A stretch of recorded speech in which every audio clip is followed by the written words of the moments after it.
இவற்றையெல்லாம் நாடகத்தின் வழியாக கற்பித்தல் வேண்டும். நாடகம் என்பது உலக நிகழ்ச்சிகளை காட்டும் கண்ணாடி. சிரிக்க தெரிந்தவனே மனிதன்.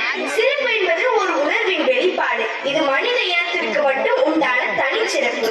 வாய் விட்டு சிரித்தால் நோய் விட்டு போகும் என்பது பழமொழி. சிரிப்பில் தான் எத்தனை வகை.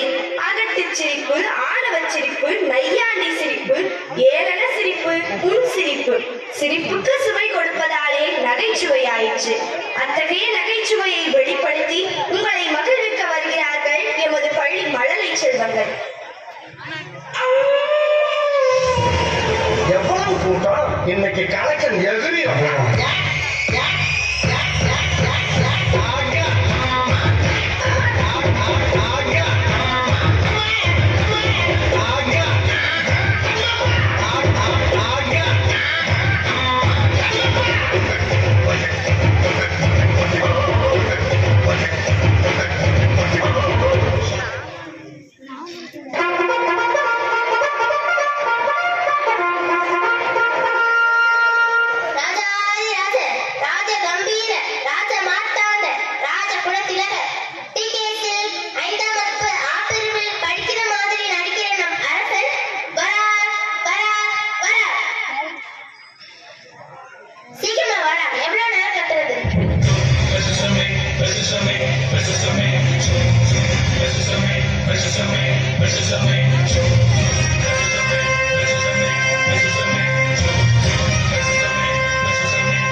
என்னை விட்டு ஆடினீர்களா?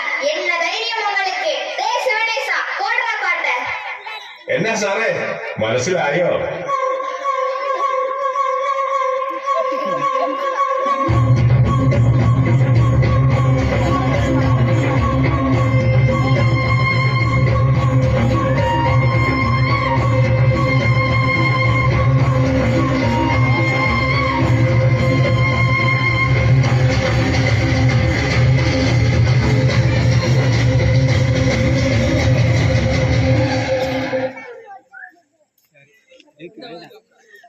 அமைச்சர், இன்று நம் நாட்டில் ஏதாவது செய்தி உள்ளதா?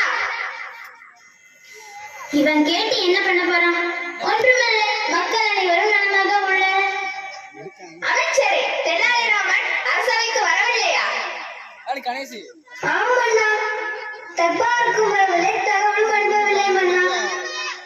என்ன தைரியம் இந்த தெனாலிராமனுக்கு இன்னும் வரவில்லையா? காவலாளி, நீ சென்று தெனாலிராமனை அழைத்து வா. இங்க இருக்கும் அமைச்சர்களுக்கே வேலை இல்லாம வெட்டியா இருக்கிறாங்க. இவன் வந்து என்ன செய்ய போறான்? தெனாலிராமனின் குழந்தை அழுது அடம் பிடிக்கிறதாம். அதை சமாதானப்படுத்திய பிறகு வருவதாக கூறினார் மன்னா. என்ன தைரியம் இருந்தால் தெனாலிராமன் இப்படி சொல்லி அனுப்புவான். தன்னை அறிவாளி என்று சொல்லிக் கொள்ளும் தெனாலிராமனுக்கு அழுகின்ற குழந்தையை சமாதானப்படுத்த முடியலையா? இதை என்னால் நம்ப முடியாது. இப்பொழுது தெனாலிராமன் இங்கு வர வேண்டும். வரவில்லை என்று சொன்னால் கட்டி இழுத்து வாருங்கள். அப்படியே ஆகட்டும் மன்னா. ஆஹா, ஓஹோ, அருமை அருமை.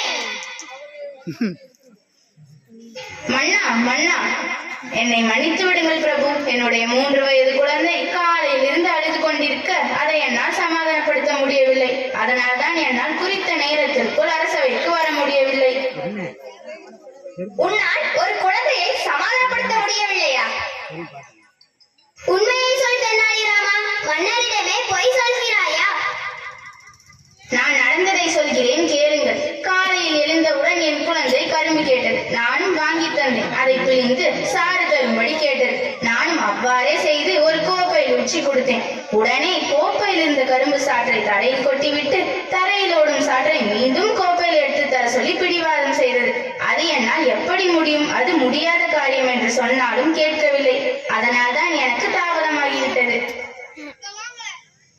ஒரு குழந்தையை சமாதானப்படுத்த தெரியாத உன்னை அரசவை புலவர் என்று சொல்வதற்கே வெட்கமாக உள்ளது.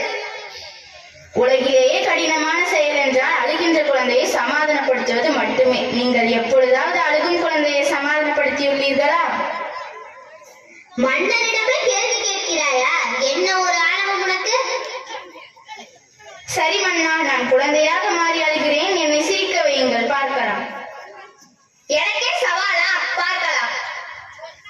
ஆஹா, ஓஹோ, அருமை அருமை.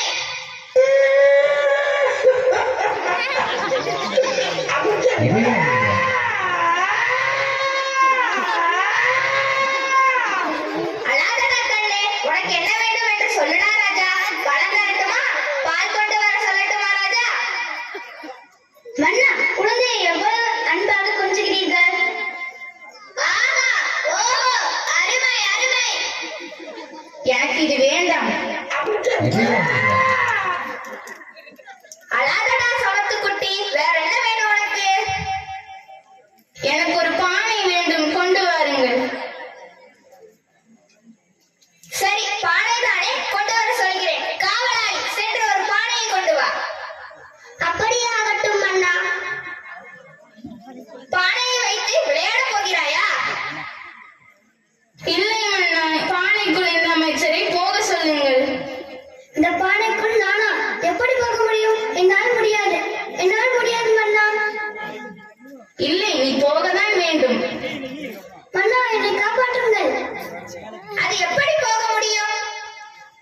ஆஹா, ஓஹோ, அருமை அருமை. அட நிறுத்துங்கடா அள்ள கைகளா. ஏன் சத்தமாக அழுகிறாய்? பானைக்குள் போக முடியாது. வேறு என்ன வேண்டும்?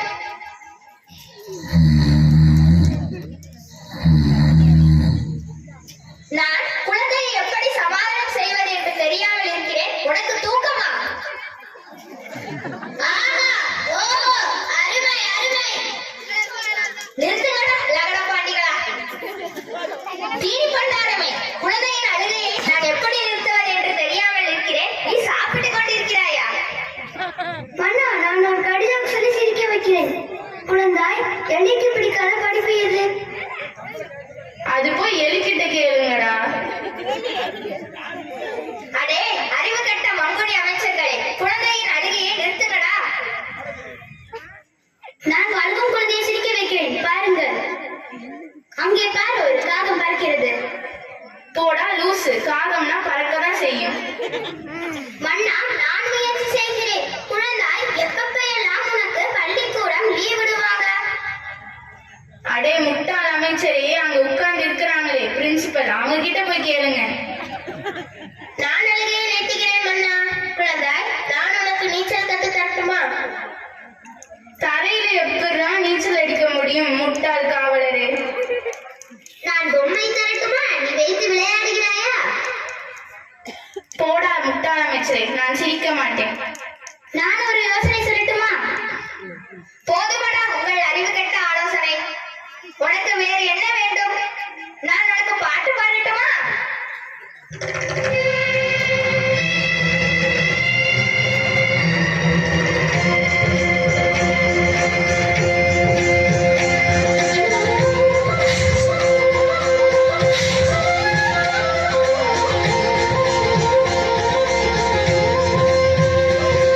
டேய் சிவனேசா, குழந்தையின் அழுகையை நிறுத்த தாலாட்டு பாட்டு போட சொன்னா என்ன பாட்டையா போட்டு வச்சிருக்க? வேறு பாட்டு போடுமையா?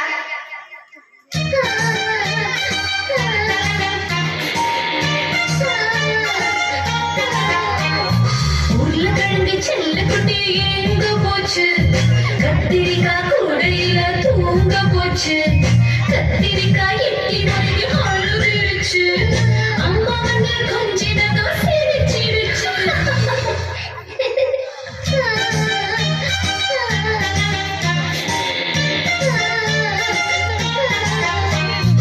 உருளைக்கிழங்கு செல்லக்குட்டி எங்க போச்சு? கத்திரிக்காய் கூடையில தூங்க போச்சு. கத்திரிக்காய் எட்டி மணி அழுதுருச்சு. அம்மா வந்து கொஞ்சினதும் சிரிச்சிடுச்சு.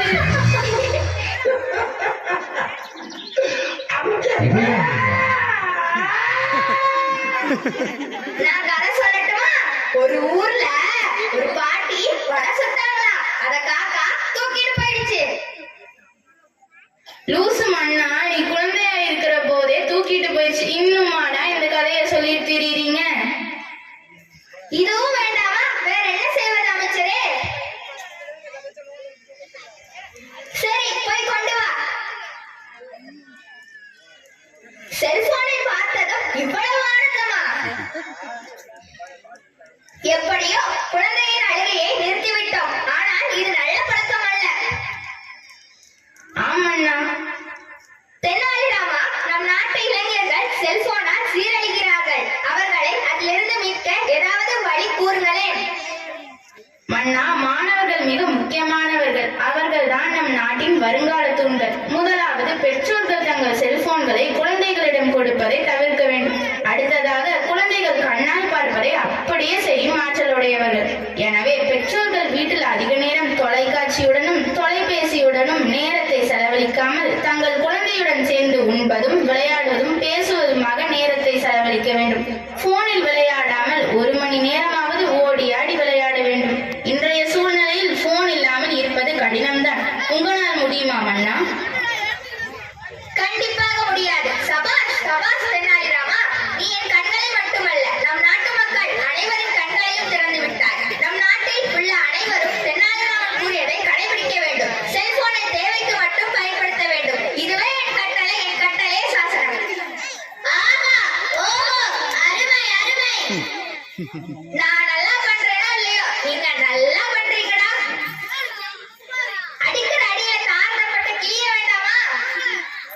ஓ, கிளப்புங்கள்.